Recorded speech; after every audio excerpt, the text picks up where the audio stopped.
I love cosplaying, drinking boba, and playing Valorant with my friends. Also, I'm a high-functioning psychopath.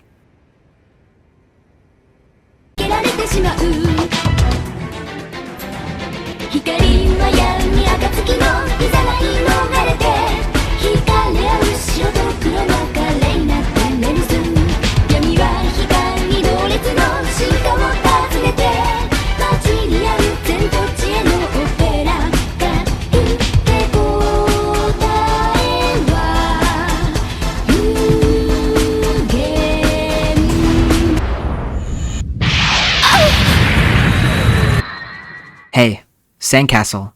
Karthus here. I'm a Grandmaster Karthus player on the North American Super Server, where the best of the best come to compete. Only the strongest can survive in the face of such adversity on one of the world's toughest servers. Wow, that's awesome. Hear that? Death's knocking.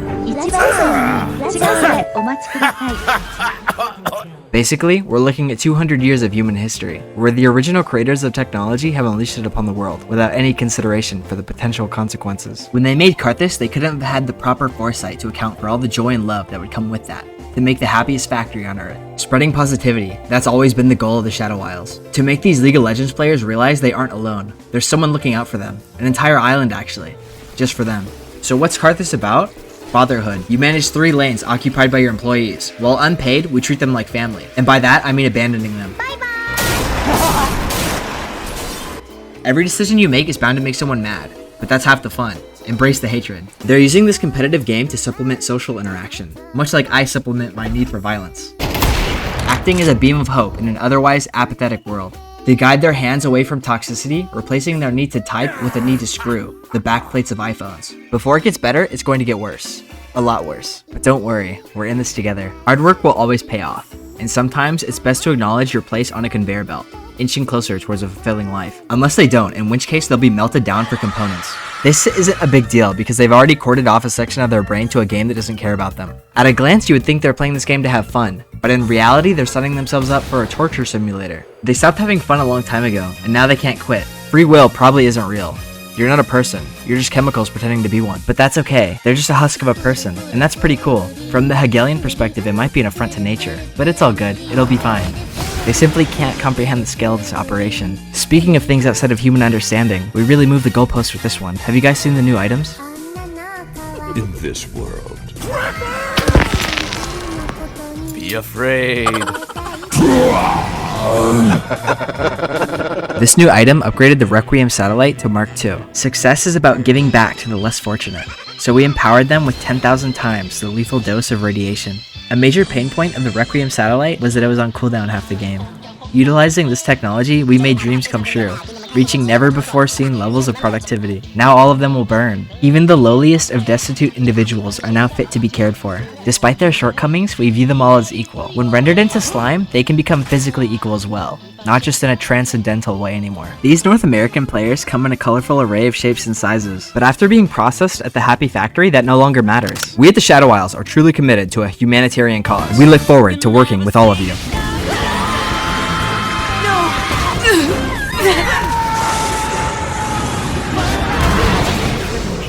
Good job, they are receiving the propaganda successfully. Don't let it get to your head though. We wouldn't want to repeat the same mistakes as your predecessors. You are the government's final hope.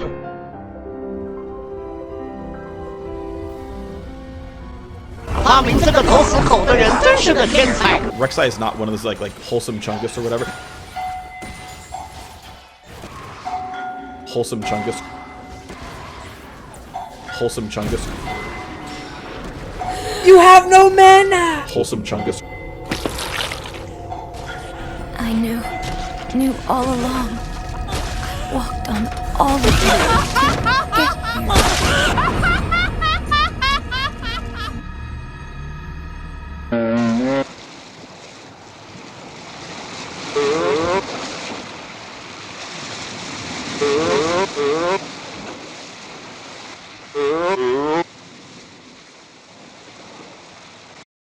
League of Legends is the game where scientists and engineers come together to put their Harvard degrees to work, solving complex problems like how to make their bed and making eye contact. Just kidding, but it is a funny and awesome game, where there is no plot to speak of whatsoever. The true main story of the game is playing ranked until you go insane. or die. Sometimes both. There's no saving these people. You learn that pretty fast when you start playing jungle. Upon first glance, it appears the role is some kind of loop torment experiment. There's no time to stop for weaklings, only to cull them. And there are a lot of weaklings. They're not schizophrenic. Everything they say can be trusted. Just like the spiders under your skin. Why jungle and not a lane? You get to do fun stuff like ganking. Oh my god! And time to meditate and collect your thoughts. Also, I have ADHD, so sitting in one lane doesn't sound very humane to me. Don't know about you, but this beats herding Brahmin back in California. Despite being a game made for children, all the people playing it are grown men in their mid-20s. These inhabitants are some of the best sources of entertainment you could possibly wish for. For upwards of 30 minutes, they're stuck with or against you. No escape. It's wonderful. I couldn't have designed it better myself.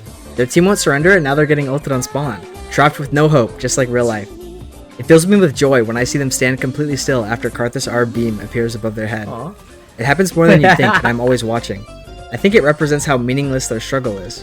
Where it stops the mental disconnect between them and their terrible decisions that led up to this moment. I play this game not for the dopamine or the false sense of accomplishment, but for the knowledge that my choices will have various branching consequences depending on what faction I've chosen to side with in any particular match. As far as options as a jungler, you have top lane, mid lane, and bot lane to side with.